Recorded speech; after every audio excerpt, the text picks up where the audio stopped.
Cambia la geografia politica nel Veneto dopo il voto delle amministrative. Avanza il centrodestra al nord-est, grazie in particolare al successo della Lega, anche se per i risultati definitivi bisognerà aspettare il 22 giugno. Due le province che il centrodestra ha mantenuto e che si è aggiudicato al primo turno, quella di Verona con Giovanni Mozzi sostenuto da PDL e dalla Lega Nord e quella di Padova con Barbara Degani sostenuta da PDL, Lega Nord, Pensionati e DC. L'ex sindaco di Isola della Scala succede al collega di partito Alio Mosele, presidente uscente sempre del centrodestra. Stesso scenario per la provincia di Padova, dove dopo 10 anni della presidenza del forzista Vittorio Casarin starà la consigliera regionale per 2 legislature Barbara Degani a governare Padova.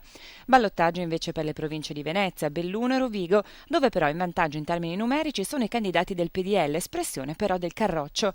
A Belluno lo sfidante leghista Giampaolo Bottacin supera di 6 punti il presidente uscente Sergio Reolon del PD.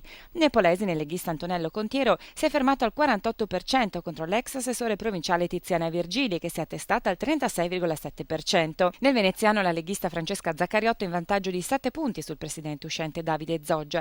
Anche sul versante delle comunali il centrodestra in vantaggio. Nella Marca l'unico paese, oltre 15.000 abitanti ad avere già il primo cittadino è proprio Paese, con la vittoria di Francesco Pietrobon del PDL. Ballottaggio invece per Vittorio Veneto e Mogliano, dove il PDL è in vantaggio numerico. Nel Vicentino tra i comuni più grandi, Arzignano è incoronato il leghista Giorgio Gentilin dopo 14 anni di governo del centro-sinistra. A Bassano, Valdagno, Schio e Montecchio, ballottaggio, ma i numeri favoriscono sempre il PDL. A Padova a testa fino all'ultimo tra il sindaco uscente Flavio Zanonato del PD e il forzista Marco Marin, che se la vedranno al ballottaggio.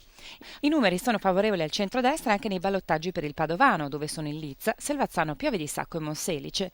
Lega vittoriosa nel Polesine, soprattutto nei comuni sotto i 15.000 abitanti. Ballottaggio importante ad Adria, dove il candidato del PDL ha rischiato fino all'ultimo di passare al primo turno, fermandosi al 49,8%.